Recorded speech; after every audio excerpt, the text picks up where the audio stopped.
Younger than anyone in this Zoom right now.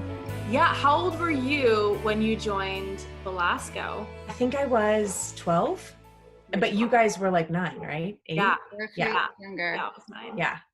Which was your first show that you were in? The first show that I did with Belasco, and you guys maybe know this, that Belasco is the theater company that the three of us were in together. Oh, okay. You guys have talked about it before, I'm sure. It's yeah. part of your legacy. They see Eddie's picture on the wall every day at the studio. So my first show was Guys and Dolls. Were you guys in that? Mm-hmm. Nope. I was. Jerusha was. You were like you wore a big blue bow. Yes, and we actually have those costumes, and some of our students have those little costumes. Amazing. So I was in 8th grade, and I had been, I had been in some school plays, like some just little ones that in elementary school and junior high, but I wanted to sort of like take it to the next level. Actually, I remember I went with a friend and saw Pajama Game, which I don't know if you guys were in. You probably were. Yeah. We were. Yeah. Mm-hmm. And ICDT did Pajama Game. Okay.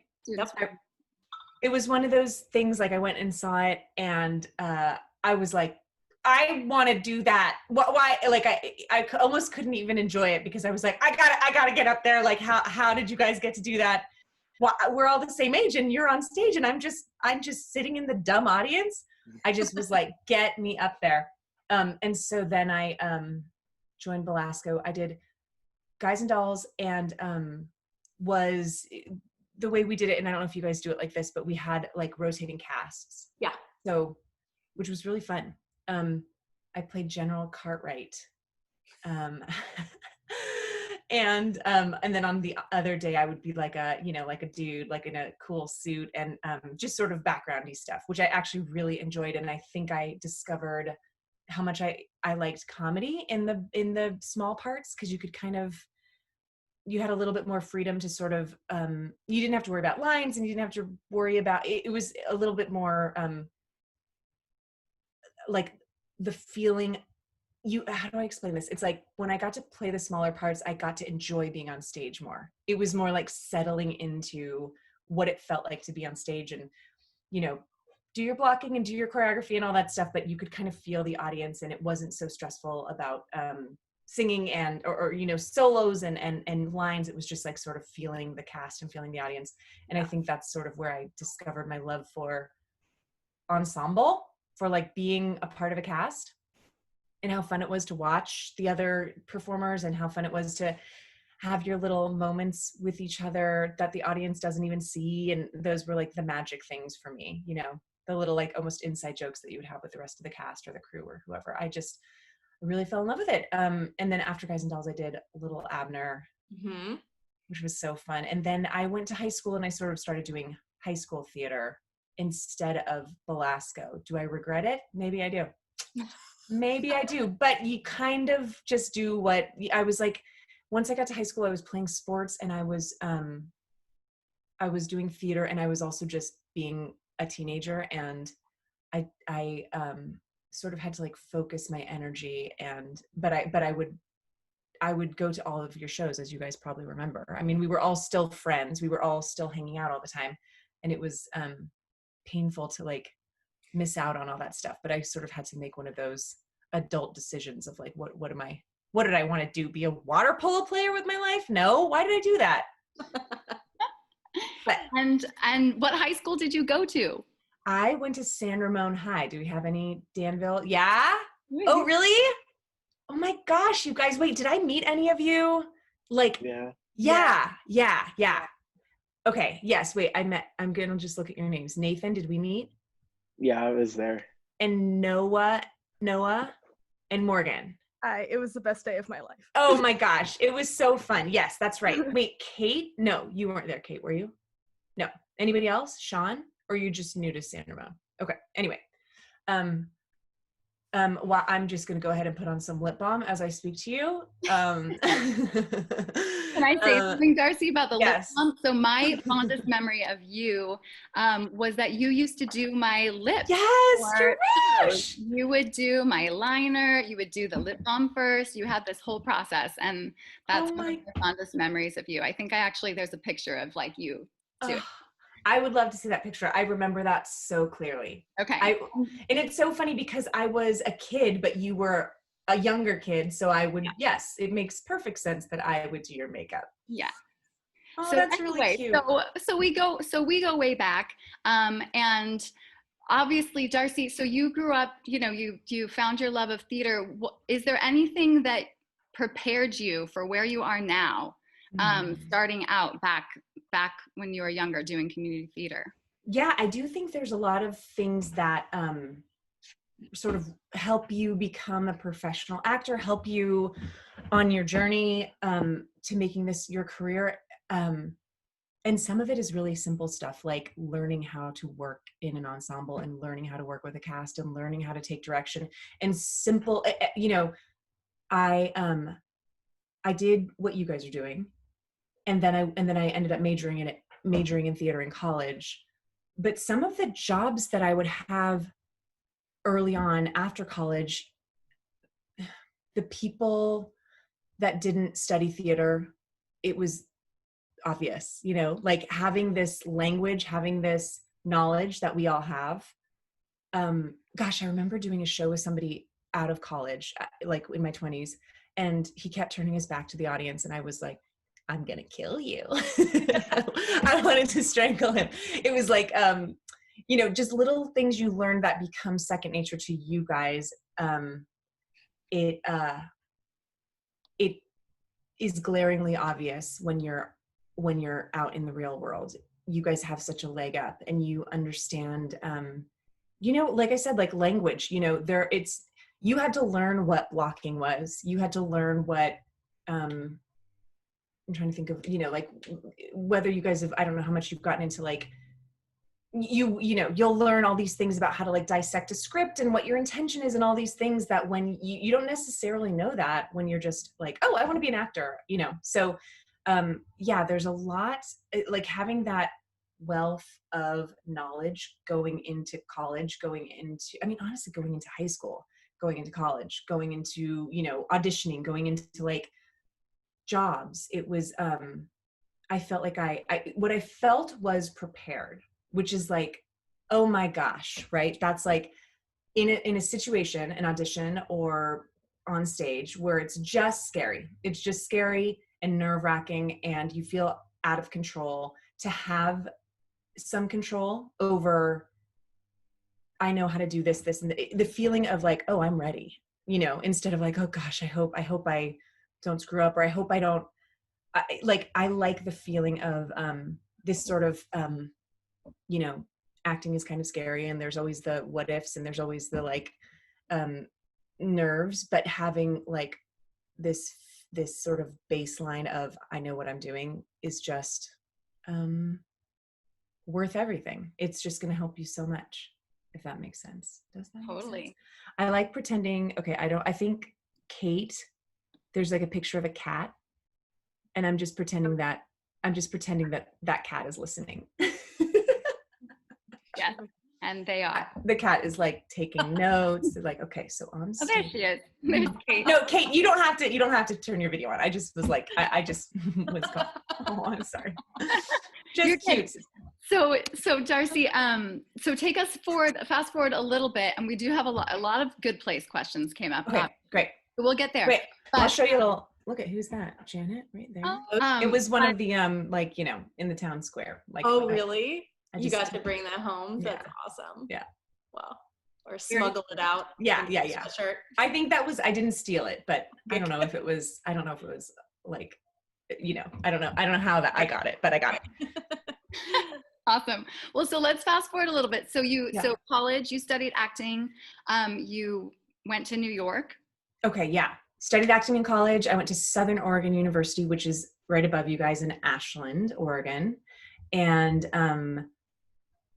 then I had the feeling in high school that I wanted to go to New York. Like all through high school, I knew I was going to go to school in New York. There was no question about it.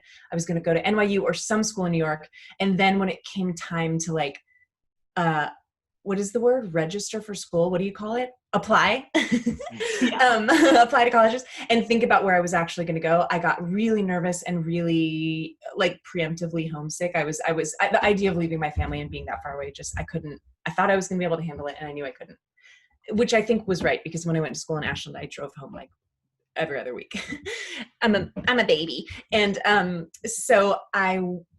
then during college I still had that pull to New York. So I mean, right after I graduated, I moved to New York and it was great. It was crazy. It was, Jerusha and Shayna and I were lucky enough to know we had an older generation of actors that we knew that we did plays with that were established. I mean, they had been, working in New York, whether a couple of them were on Broadway, a few of them had just gone to college there, but it was nice to have a sort of security. I mean, gosh, it's not really a security blanket because nobody can help you other than yourself, but it's nice to just not to it wasn't like I had no one to ask questions to or no one to turn to. You could kind of see, okay, this is how you do it. But I mean, it was hard, guys. Going to New York and trying to be an actor is like, guess what? Everybody is doing that. Yeah.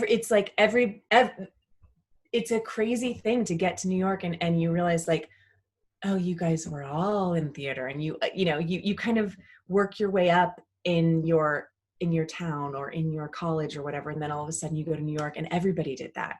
And it can be very, I mean, I certainly don't want to like talk anybody out of this career. That's not my intention at all. But I do want to tell you guys that it's, this, it's not easy, but it is great. It's not easy, but it is great. If you love it and you keep loving it as much as you're loving it right now,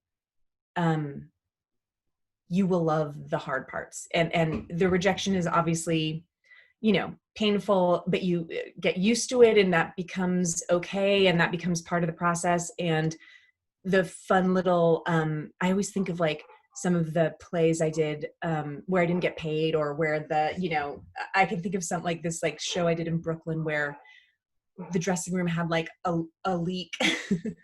It was like in a warehouse and there was like a leak and it was freezing and you had to like keep your jacket on as you would get changed because it was so cold. Those are like some of my favorite memories. And so, it's a weird thing as an actor because you have a goal, you're like, you see your favorite actors, you see your favorite movie, you see whatever, and you go like, that's what I want. And you kind of forget that there's so much to get to that. And this part, the so much part is like so fun. It's so fun. And it's where you meet your people, like how you guys have met each other. Cause you're not all in school together, obviously. Yeah. Right. So, I remember the feeling of like, wait, am I talking too much? You're good. I mean, you are, you're sort of leading us into, actually, Sean had a question that is really kind of all about this. So Great. Maybe I can have him ask it and then you Please. Can continue Yes. On your path. So Sean. Hi, Sean. Hi. Were there any moments of rejection or self-doubt that like made you want to quit, and what helped you get through those moments? Great question. Were there any moments of rejection? What if I was like, nope, there weren't. No moments of rejection. There were so many moments of rejection. It was mostly that. That's when I think of like coming up. I mean, I also will say I was not the, where you guys are now. I was not the lead a lot. And that even in itself was a rejection, like a tiny rejection. From high school to college, when I think of being like the lead of a play, I can think of like 2 plays, and I did plays all the time. So even that was enough to get in my head to be like, well, if I'm not the lead of my like community theater show, then there's no way I will be, there obviously something, I'm not good enough if I can't even get the lead of that. And so there's like a million rejections along the way. And it's so easy to talk yourself into, I'm not good enough and this person's better. And they got 2 more lines than me. And, like the ways we sort of get in our own way. But I think that having this feel like not being the lead, let's say not being the lead in the high school play, prepared me for these mini rejections you get every day as an actor. Because, you know, like when you, like, let's say when I'm in New York and I I was in New York for 10 years and I would audition for commercials and audition for bit parts on TV shows. I got like 0.00001% of those things. You audition every day and you occasionally get a job. So I think, you know, I had already sort of trained my brain at your age to be like, okay, this isn't going to come easily for you. You love it so much. You can't think of anything else you'd rather do. So keep doing it. But this isn't going to be like a walk in the park for you. You're not going to be like handed the roles that you maybe want. So I do feel like I remember kind of deciding that I wanted to major in theater in college. And that was, even at that age, I was kind of like already set on it. I was already like, I've never loved anything more. This is the only thing I've seen. And this isn't the same story for everybody. So if you're thinking right now, like, oh gosh, I also like baking. Does that mean I should be a baker? This is not like you have to know that you want to be an actor at this point. It's not about that. Everybody has their own path, for sure. So don't get in your head about that. Unless you do want to be a baker, then baby, go be a baker. You know what I mean? But I think I had sort of realized at a young age that this was what I wanted to do in any way, shape, or form. Whether I was, at Nicole Kidman's level, I don't know, I just picked a random actor, or whether I was I would be happy with a million different outcomes, because there's so many things you can do as an actor. Every town has a theater, every country has theater. Like you can live wherever, you can do theater everywhere. There's teaching, there's so many different ways to be part of theater and to be part of acting and to be part of writing. And it's a big, small world, I guess, if that makes sense. So, okay, how do I even answer this question? I never had a moment where I was going to quit acting, but I have had little check-ins along the way of like, maybe the thing that you hoped would happen isn't going to happen, or because I don't know if you guys do this, but I look at other people that are the same age as me, and I think if they are already at this level and I'm not, then that means I'll never be there. And I think that is something that sort of got in my way a little bit, and realizing that everybody's sort of on their own path and on their own timeline. And I remember knowing that I wanted to be an actor as a kid, watching TV. And if there was a kid on TV, I was like, well, okay, so they're doing the thing that I wanted to do, and I'm not there yet, so I guess it's not going to happen for me. And sort of coming to terms with, this is later in life, coming to terms with everybody being on their own schedule and on their own timeline. So I think it wasn't so much quitting as it was like sort of readjusting my ideas of what I was happy doing. Does that make sense? Totally. Cool. Yeah. Yeah. And so I know about your time at Upright Citizens Brigade, right? Mm-hmm. I remember seeing a lot of improv stuff there, which actually next to you on my screen is Benny, who's one of our awesome teachers. Oh, hi, Benny. Where he is on your screen. But you're right below me. Okay, cool. He does a lot of improv with our students, and he's actually teaching our part of our camp in just a little bit. Oh, that's so fun. But so you did a lot of that, which is all live and on stage. Yeah. And I'm gonna lead us into Morgan. I think Morgan has a good question. Oh, hi. Oh, hello. Hi. How are you? Good. How are you? That's not my question. Oh. Okay, so I was wondering if you have a preference between stage and film acting, and would you say are the main differences between the two? It's such a good question. They're so different. And there, of course, are so many similarities. But what I would say is having a theater background will prepare you for success in film as opposed to the other way around. Meaning you're more prepared to be a film actor having a background in theater than the other way around. The other way around, I can't even imagine. So to me, the main difference is, and this is like, and I love them both for sure, and I want to continue to do both of them, but the thing that I love about theater that you really don't get to do in film and TV acting is like sit in a long scene and just act. When you're doing a play, you get to act for like 2 hours. When you're doing a movie or a TV, you act for like minutes like a minute, 5 minutes, 30 seconds. And so sometimes it's hard. It's a different, when you're doing a play, you say your line and that's it for the night. Meaning like you say it once and then you're on to the next thing. When you do a TV show, you say that one line 5, 10, 15 times and try it different ways. And it takes some adjusting, and it's very, it's a different way of acting. You don't get to sort of like that feeling when you're sort of in your sweet spot with acting. It's harder to get there with film and TV, I feel like, because you're stopping and starting and you're doing short little spurts, as opposed to this, like, you can kind of sink into this character for 2 hours or, however long the show is. I miss that a lot about theater. And when I find those moments in film and TV, it's like so joyous, and I find it especially with, if you guys watched the show, The Good Place, William Jackson Harper, who plays Chidi, has a background in theater, major background in theater. And I feel like we sort of allow each other to like sink into character a little more. And we always sort of had that since the beginning. But I would say without a doubt, having a background in theater prepares you to be a film actor so much more than the other way around. Because I've certainly worked with and met so many,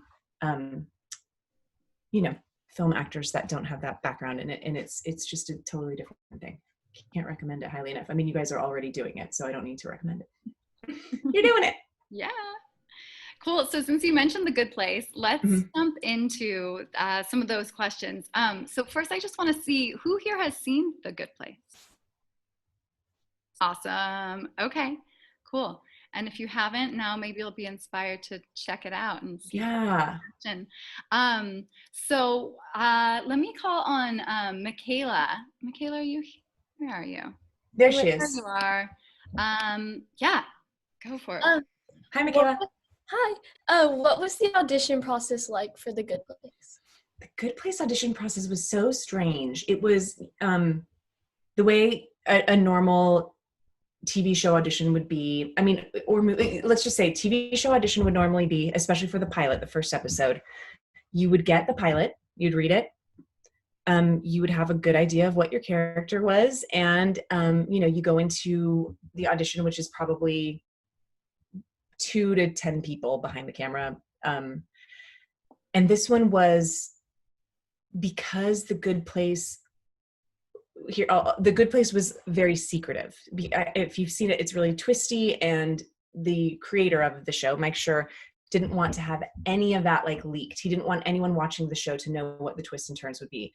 So he took all precautions and did something really crazy, which is he didn't release the script at all. So nobody out in Hollywood world knew what this show was at all. They just knew 2 people were involved, Kristen Bell and Ted Danson, 2 actors that, are sort of like universally loved. So, and the creator of the show, Mike Schur, had worked on The Office and Parks and Rec. And again, it had like, people were already sort of thumbs up about it because these guys had a good reputation. So somehow they allowed them to not like release the script. So what I got was a small scene, 3 pages or 4 pages, and it didn't say anything about, if you've seen the show, which it seems like most of you guys have, Janet being like an AI or anything along the lines of robotic computer, anything. I would have, reading this scene, I would have no idea that she wasn't just a regular old human.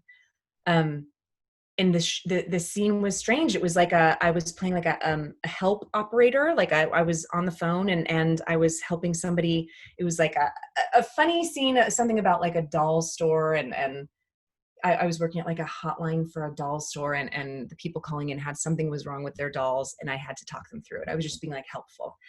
And it was a funny, strange scene. I had no idea how this fit into what the bigger picture of the show was. And here's something rare. The person who went in before me was like an older woman. No, the person who went in after me was an older woman, like over 50 for sure. And the person who went in before me was like a teenage boy for the same role. So, which was very confusing for me. I felt like, okay, great. They really have no idea what this character is yet. So I guess all I can do is be myself or bring what I would normally bring. So then I got a call back for that. We did a call back. It was really similar, the same scene. There was maybe like 4 people behind the camera. They were all really nice. A couple callbacks, and then I did what is called a test, which I'd never done before. Test is like the final callback. And a test is weird because you get to see who else is testing for this role. It might be one other person. It might be 4 other people. You've already signed your contract, so you know what like money you would get, which is crazy because again, I had never tested before. So this was all very new to me. So you're sort of like, you kind of feel like you have this job. You've signed your contract. You've been to a bunch of callbacks, and then you walk into the test room, and I sat in a room with 3 other women who were up for the same role. And then you realize like, oh, I absolutely do not have this role yet. And the test was this very similar to the callbacks. They all felt really good. You know, you'll do a million auditions. Some of them, you know, you screwed up, you walk out, you never think about it again. Some of them, you know, you killed, you walk out and you feel good about it, but you can't really, who knows if you have the wrong color hair. And then some of them you walk out and you kind of go like, I did my best. But all of these ones I felt so good about. And I really don't normally I just sort of do my thing and try to forget about them. But every one of these auditions, it just felt like, well, I don't know how that could have gone better. But I know I'm not going to get this job because I never get big jobs like this. So it was fun.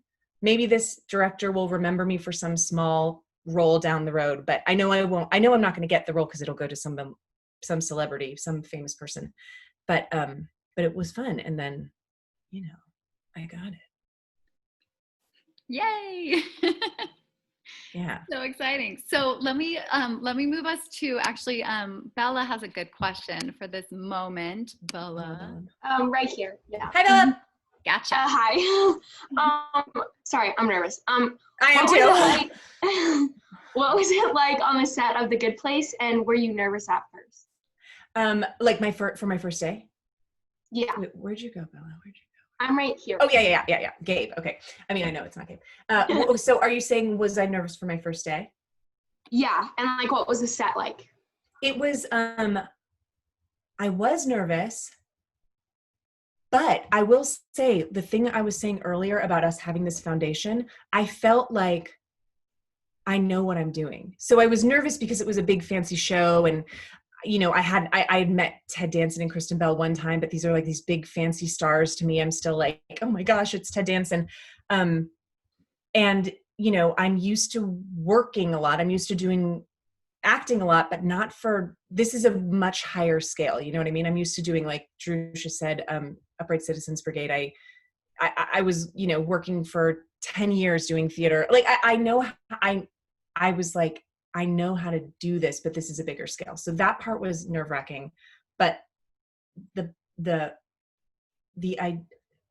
fact that I had this foundation was so, I like, it's worth more than anything in the world. Like the fact that I could be nervous about the scale of it all, but not nervous about what I was about to do, about to bring, like I knowing if they give me direction, I will be able to take it. If they want, you know, I can try different things. Like I felt confident, which is great because acting is, a lot of it is, can kind of eat away at your confidence, and it can, you know, it's always this thing of like, is this good enough? And is this right? And what you guys are doing is the way to get over that, and to sort of, to know that you've put in the work and you've done it since you were your age. And, you know, so being in my 30s and having put in the work since I was your age, I felt ready. I just felt like I'm going to show them what I can do, you know, and I feel good about it. So you know, yeah, it was scary to be on a big fancy set and be with these big stars. But, you know, now I'm like looking at my phone and Kristen's texting me right now. You know what I mean? So you become friends with your people, and then you become friends with your crew, and you sort of start the way you guys are right now. You sort of start to feel like gelled in a different way. Like it's this thing that nothing else, it's like nothing else. No other job has this, where you get to feel like this weird little friendship family, whether it's for, a month of doing shows or 4 or 5 years of doing a TV show, whatever it is. It's like this cool little special thing that I have not found any other place. Yeah. And let me call on Emily Castigar. Emily, there you are. Go ahead. Hi. Your question. Hi, Emily. So my question is, how did you prepare for the role of Janet? That's such a good question. And it was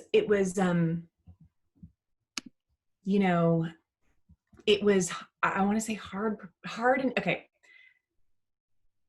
So you remember how I said I didn't know when I auditioned for it, I didn't really know what it was. I was just playing like a helpful woman.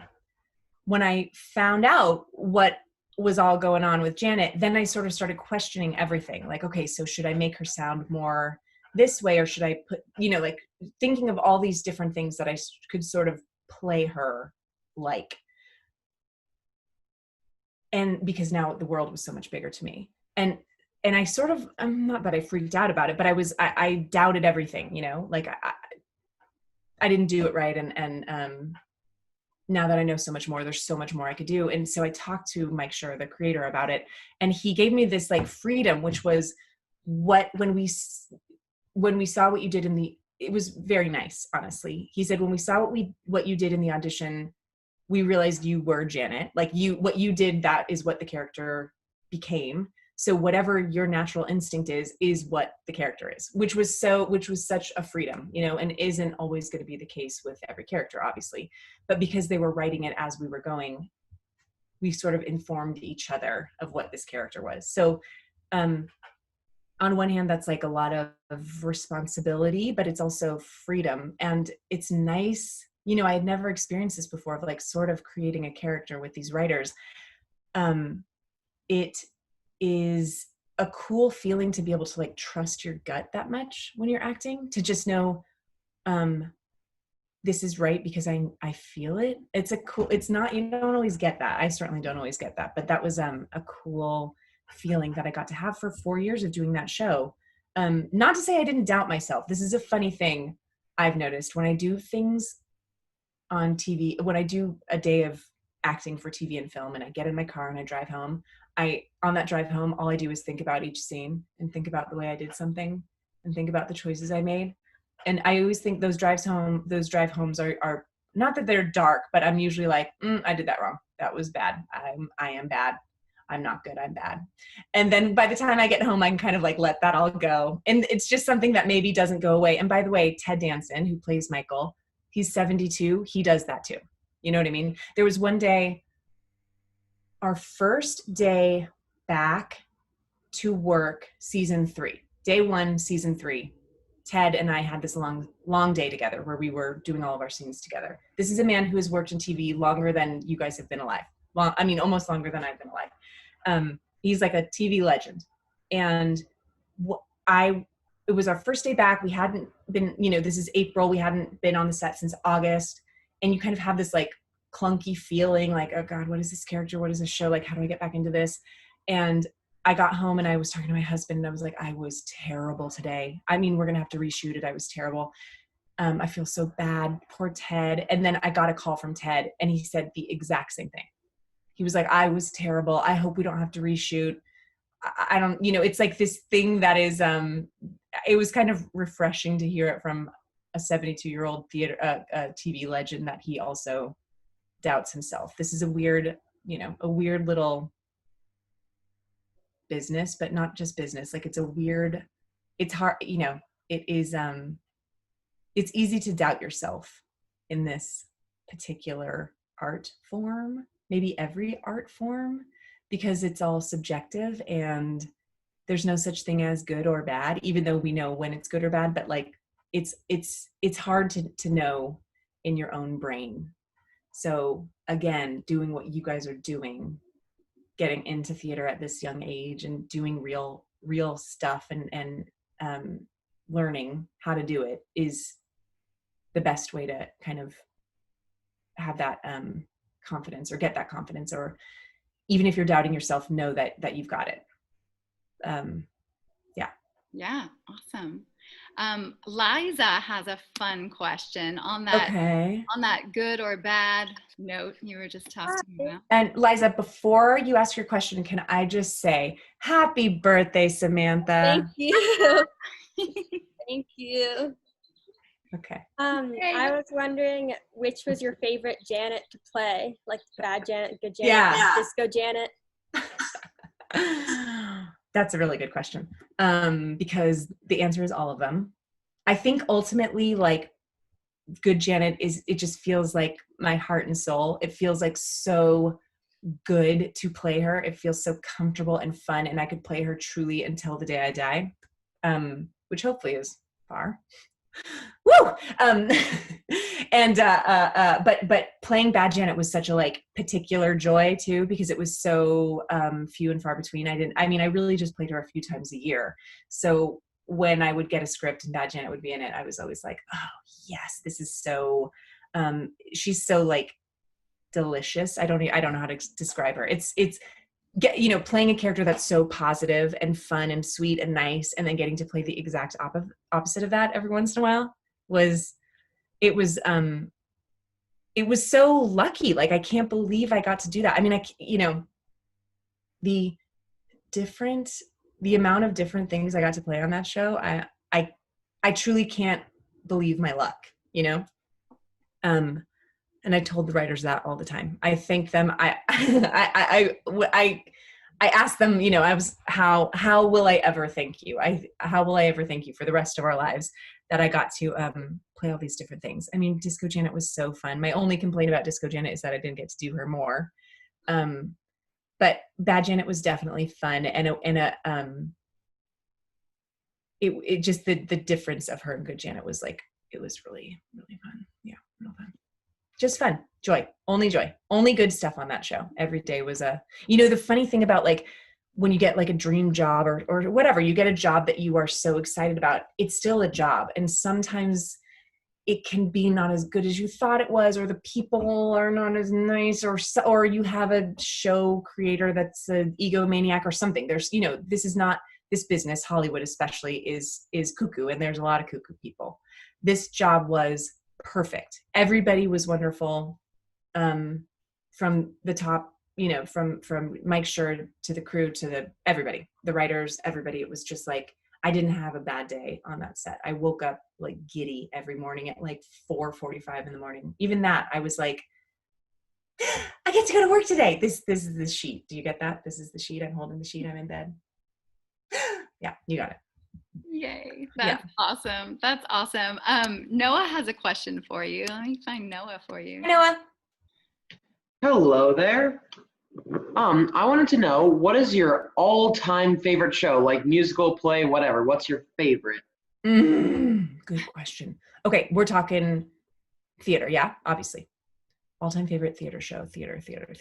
Okay, there is, this is the first one that came to my head, so I'm going to go with it. Do you know the show Noise is Off? Anyone? That show brings me so much joy. I've never been in it. I've seen it a million times. I love that play. Love it, love it, love it. Want to be in it. Got to be in it. What am I doing with my life? But as far as musicals, what's funny is I have such a soft spot in my heart for Guys and Dolls because it was my first real musical with you guys. But then, I'm thinking of like the Assassins of the World or the Kiss of the Spider Woman. There's some like darker musicals that I really like. I miss theater so much. Also, just like in this time, it has watching a few things online, and the idea, I love going to movie theaters as much as anybody else. I do it all the time. If I don't get to go to a movie theater, I know this isn't the way it's going to be, but like if I don't get to go to a movie theater for the rest of my life, I can handle that. If I don't get to sit in a theater and watch a play, that I can't handle. I am obsessed with the experience of watching theater. I love it. I lose my mind doing it. Since I was a little kid, I remember the feeling of like, you know, whatever children's theater. Oh, you guys are in count. I used to go to this what was the name of the children's theater I would go to? Where it was was it? What location? it was like Walnut Creek. It was the Denizens. What was that? You remember the Denizens? Ballet school? It was like their Is that Fantasy Forum. yes, Fantasy Forum. Yeah, yeah. So I would go see Fantasy Forum plays, and I would like, I think I would like leave my parents, and I would like run to the front of the stage and like watch it like this, and just be sort of transformed or transfixed for the next like few hours. Even after the show was done, it was like all I could think about. And I was just remembering a moment when I was in high school seeing a play in London and having a similar feeling. I don't know why I thought of this recently, but this feeling of like almost out of body. Like I love it. You guys do too. I mean, you know that feeling where you're watching something and you're in a different universe. And we have the weird, because we're actors, we also want to be up there. So it's this weird thing of like being sort of teleported to a different world, but also having this like desire to like, oh my God, if I want to be up there with you so bad someday. Anyway, so I really do miss seeing shows. I can't wait to get back to that. I know. We will. Yeah, for sure. One last question from Kate Connor, and then we can open it up a little bit. Hi, Kate. Hi. My question is, who do you look up to as an artist? Good question. There's a lot. I tend to really look up to and sort of, this might be narcissistic or self-centered, but maybe you guys do this too. Like, I tend to really look up to funny women who do comedy. And I think it's because that's what I want to do. You know what I mean? That's like what I love doing. So, you know, like Maya Rudolph and Lisa Kudrow and Molly Shannon, these women that are like older than me, Catherine O'Hara, they're, you know, not Amy Poehler, like, not like I become obsessed with them. I'm a normal adult human, but they are like, they're it for me. I don't know how you guys, I know you all have people like this in your life that you just are like, I mean, is the term the bee's knees? I think it is. And I don't know what that means, but that's what they are to me. And the fun thing about, the fun thing about The Good Place, but also getting to do comedy. Like when I started doing comedy at UCB, Upright Citizens Brigade, it put me in this sort of, I don't know, like club where when I've met these women, the Lisa or Maya or Molly or Catherine, it's like they like let me, I don't mean to say they let me in the club. I mean, I'm like, please let me in the club. But there's something they like, I don't even know how to explain this. It's too like emotional, but they've like welcomed me in a way that could make me cry. You know what I mean? Like it is the like luckiest thing in my life is that these women, they're not like, they're all so wonderful. They're who I hoped they would be. And they're also just regular people. You know what I mean? It's like, I think of Lisa Kudrow and I think of like this woman that I've been obsessed with since I was, you know, your age, watching her on Friends and then on The Comeback and thinking like, this is a genius. She's larger than life. She's a god. And then I meet her and she's like the nicest woman you've ever met. So there's something about funny women.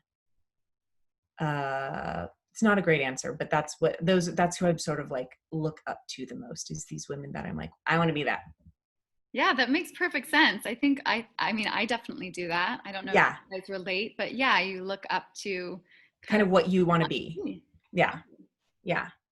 Awesome. Well, so we can open this up a little bit if you're okay for just a few minutes. And see if anyone else has a question. I think Lachlan, do you have a question? Yeah, I do. Hi, Lachlan. I'm gonna start my video. Can you see me? Whoa! Yay! I was wondering, when you were in New York or LA, and you had like these kind of small parts, like Yeah. like you were just in plays. How did you like pay your rent, or did Great you ever question. have another job with like food? Yeah, Stuff? great question. And it's a weird question that we don't talk about a lot because I guess we don't talk about money and stuff a lot, which I get. But that Sorry. is no. I mean, I'm saying like it's a great question that at your age I would love to have known. You know what I mean? I feel like Yeah. we talk about the love of acting and the love of art, but it's also like, well, if this is going to be our job, how do I live, right? So I absolutely had jobs while I was auditioning, while I was in plays. I mean, sometimes, you know, basically I'm thinking like post-college, obviously. So sometimes you get paid a little bit to be in a play. Sometimes it would be an equity play and it would be more, which was great. I think that's when I was like, oh my God. Okay, great. This could be an actual job. It's like you get a real paycheck from being in a play. But then you do the next play and it would be less, and it's all over the place. You know what I mean? Yeah. So you find there's like the classic cliche of like waitering or waitressing, and it's a cliche for a reason. It's, a flexible job that many actors do. You kind of, what I would say is you find something. Okay, how do I give this advice? Because okay. You find a job that allows you flexibility. So for me, it was waitressing or nannying, being a babysitter. A job that you would be okay leaving at the drop of a dime. Because if you get a show, if you get a whatever, you got to go. Yeah. So I would always try to take jobs that didn't like rely on me too heavily, I didn't have to give too much of myself to, because my focus was acting. And if I got a play or if I got an opportunity, I had to go.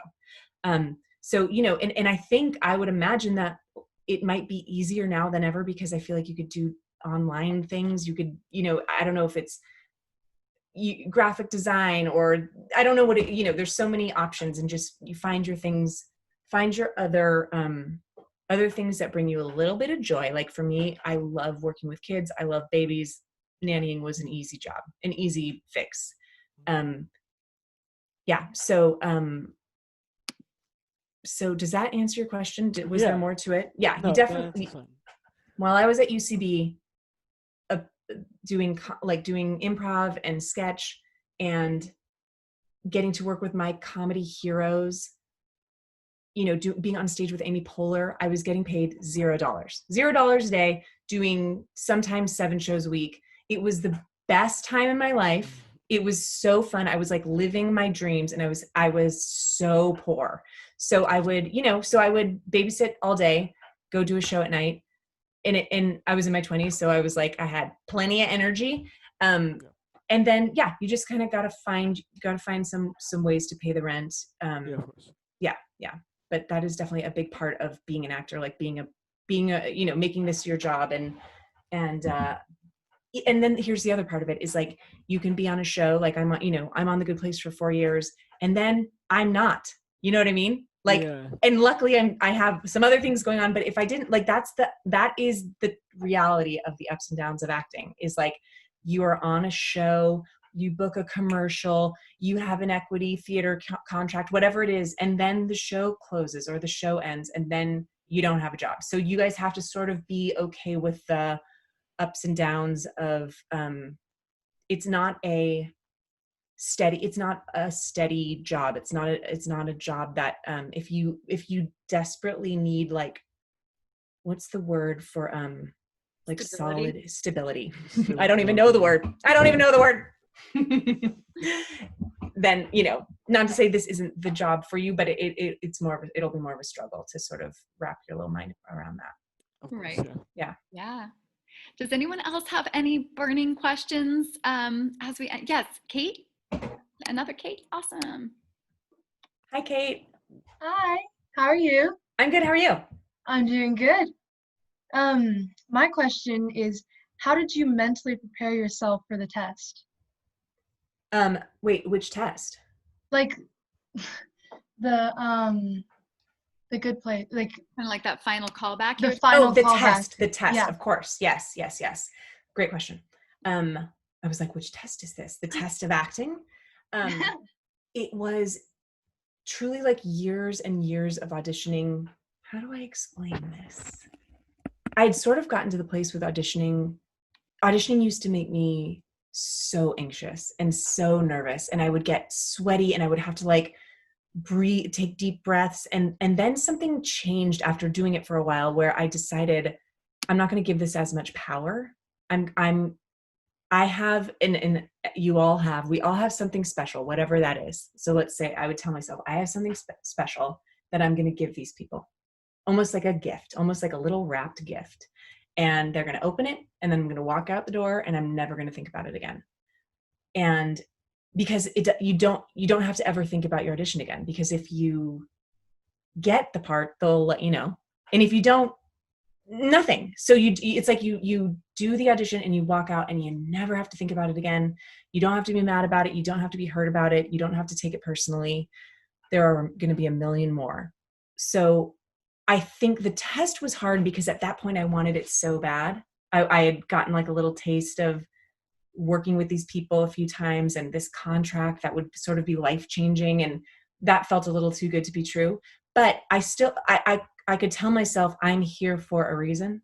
They've called me back now 3 times or whatever for a reason. So all I can do is do what I do. And these 3 other girls are going to do what they do. And it's going to be different from what I do. And it's out of my hands. So it really is like, it's sort of giving yourself over and trusting your own ability and talent and gift or whatever you want to, however you want to think of it. Just like, I think in my 20s earlier, I used to walk into an audition room and look around and be like, okay, how can I be what they want? How can I, give them what they want? And then I sort of started realizing like, I have to give them what I have, and they're either going to take it or they're not. And it's okay. But it takes time. I'm telling you guys this, you guys are in your teens.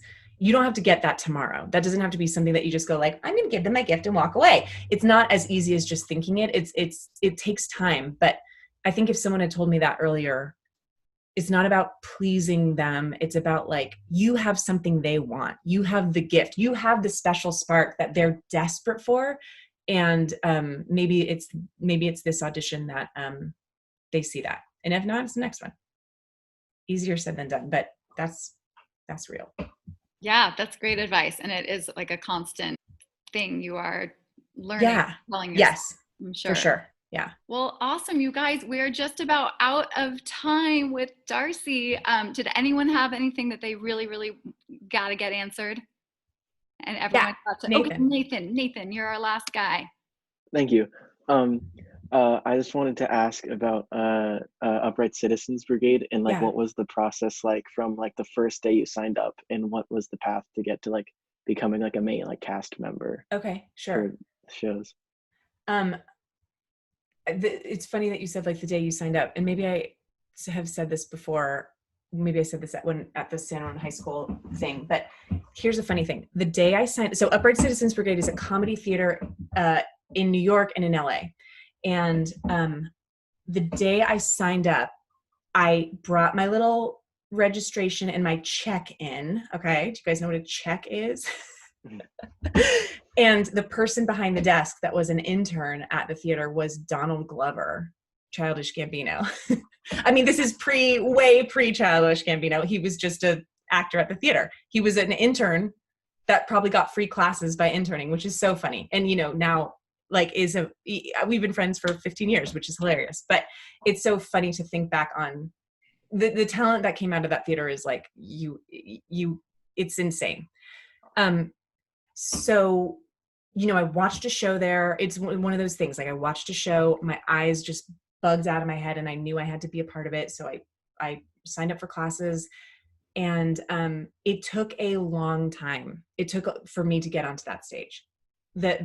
The great thing about that school was as you take classes, you get to do shows. Your final project is doing a show on that stage, but to actually be a part of the company and to be one of the main performers, it took years, and it took auditions, and it took rejection, and it took watching your friends get on and you not. And it's whether it's Upright Citizens Brigade or any theater company or any college theater company, like it's the same type of thing. Like you're coming up with your peers, and then people start to peak and people drop out, and it's, you get cast in one show and then you don't get in the next show. Like that's what I mean about like the ups and downs, and sort of having to like put your ego to the side, because I knew that I loved doing improv, and I knew that I had to be a part of this theater, and I knew that I had to be on the weekend team, and I knew that I had to be on the traveling team. Like I knew, I was like, this is my destiny, and I will keep at it. And I did. And it took a lot of time. I would say that for me, time has been a recurring theme, things taking a long time. And that can be really frustrating in this job. And somehow I think I saw a pattern that things take me longer, and I started being okay with it. So anyway, it took a long time, but it was some of the best times in my entire life. Yay, thank you. I think I want to be respectful of your time, so thank you so much. It's 2:00, you guys. That was fun. Good. Thank you everyone for joining. Did you guys learn some good stuff? No. Yes. Of course they did. Yeah, thanks for having me, guys. This was really fun, and I feel proud of you guys. I feel like I know what you guys are up to. It feels very familiar to me. Like I did this with your teachers, and it's really going to get you a leg up if this is like the career that you end up wanting to do, whether it's acting, writing, directing. There's so many different aspects.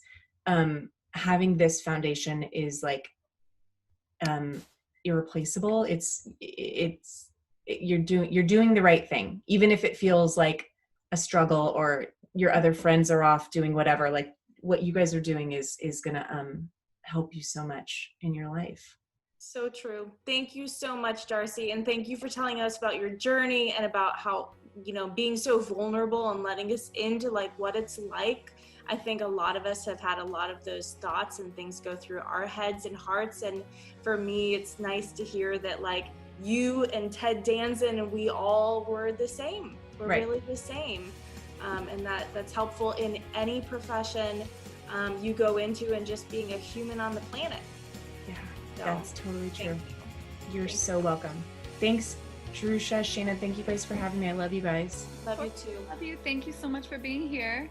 Okay. And thank you everyone for joining. Wear a mask. Bye, guys. Will. Bye, guys. Bye.